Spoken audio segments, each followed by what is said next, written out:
తిరిగి BCN news కి స్వాగతం.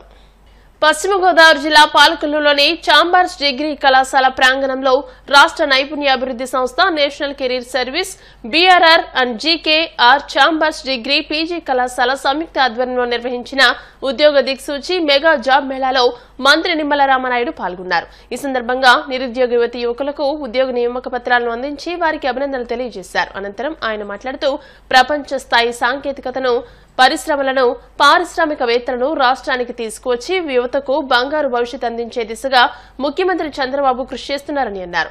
డిఎస్సీ ద్వారా 16,500 పోస్టులకు నోటిఫికేషన్ జారీ చేశామని, రానున్న విద్యా సంవత్సరం లోపుగా ఉపాధ్యాయ పోస్టులను భర్తీ చేస్తామని తెలియజేశారు.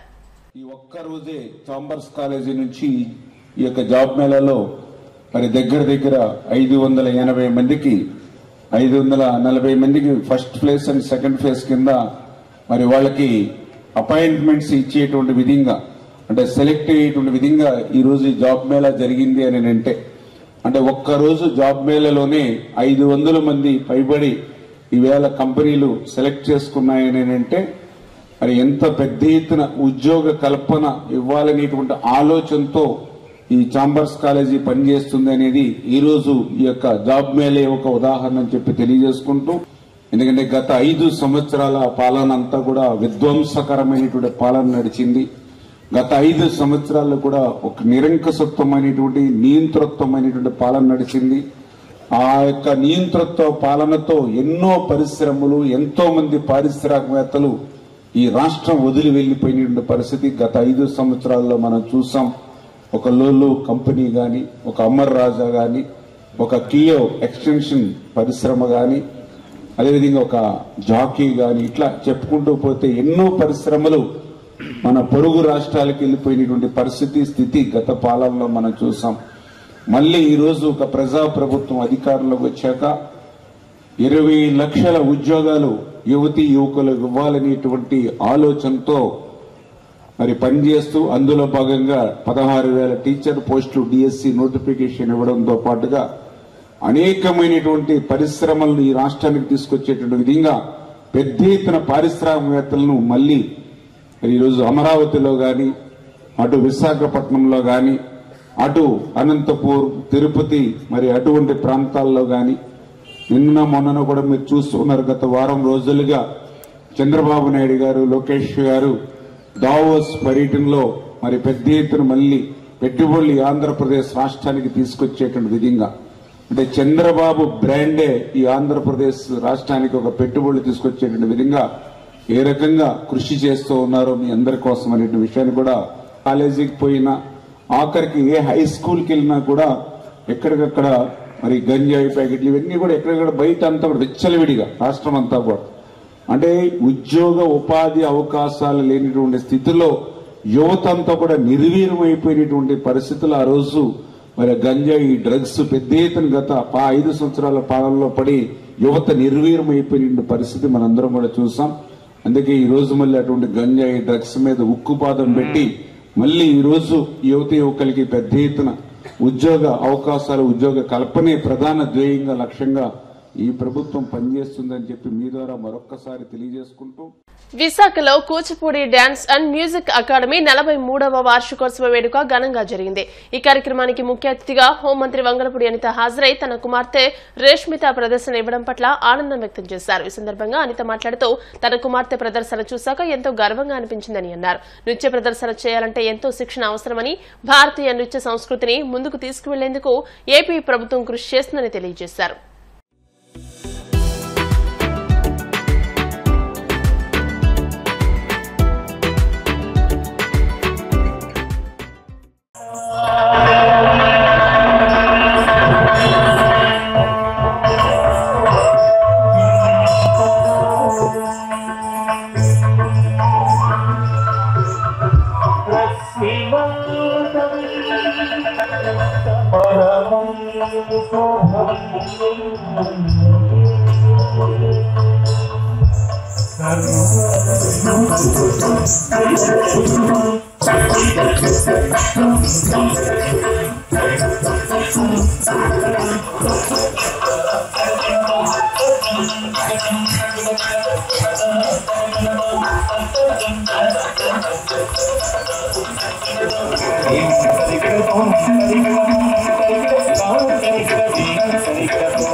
వార్షికోత్సవం సందర్భంగా ఈ రోజు ఇక్కడ నృత్య ప్రదర్శన అనేది జరిగింది. అదృష్టం అందులోని పాప కూడా ఈ రోజు నృత్య ప్రదర్శన చేయడం అన్నది ఒక అదృష్టంగా ఒక ఆశీర్వాదం కింద నేను భావిస్తున్నాను.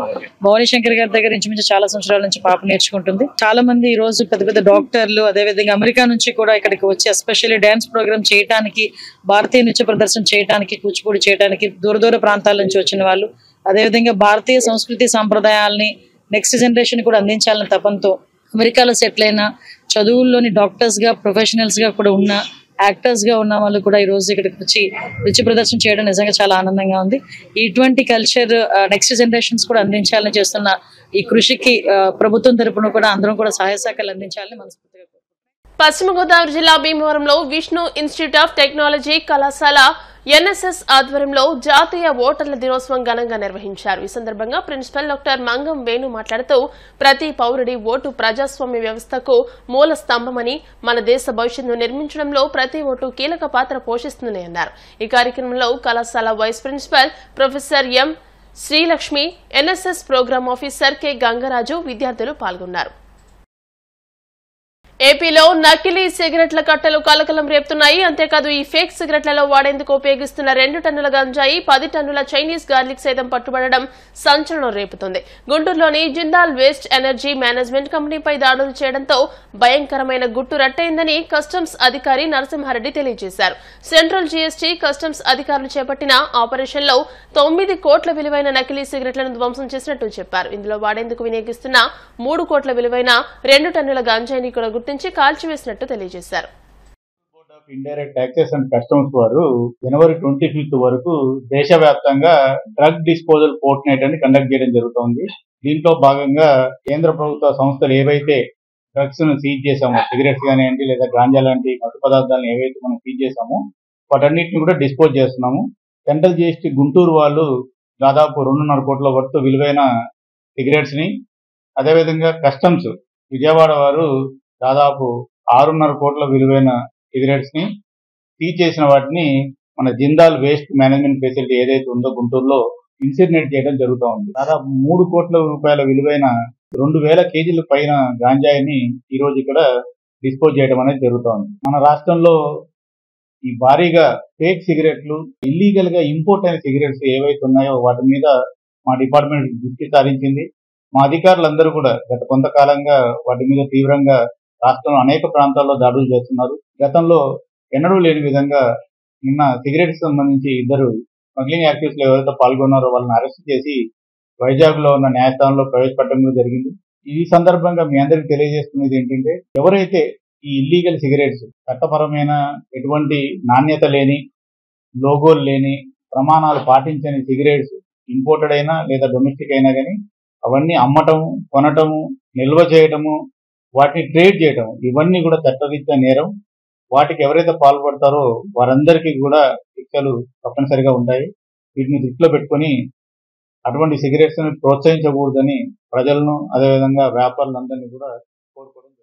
వార్తలు ముగించే ముందు ముఖ్యాంశాలు మరోసారి. గణతంత్ర దినోత్సవం సందర్భంగా జాతిని ఉద్దేశించి ప్రసంగించిన ద్రౌపది ముర్ము, భారత్ అంతర్జాతీయంగా నాయకత్వం వహించేలా ఎదగడం గర్వకారణమన్న రాష్ట్రపతి.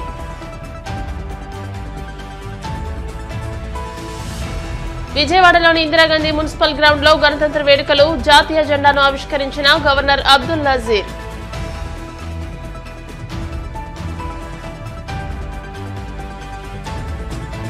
రానున్న రోజుల్లో ప్రపంచ దిగ్గజ సంస్థలు రాష్ట్రంలో పెట్టుబడులు పెడతాయన్న చంద్రబాబు. దావోస్ పర్యటన వివరాలు వెల్లడించిన సీఎం.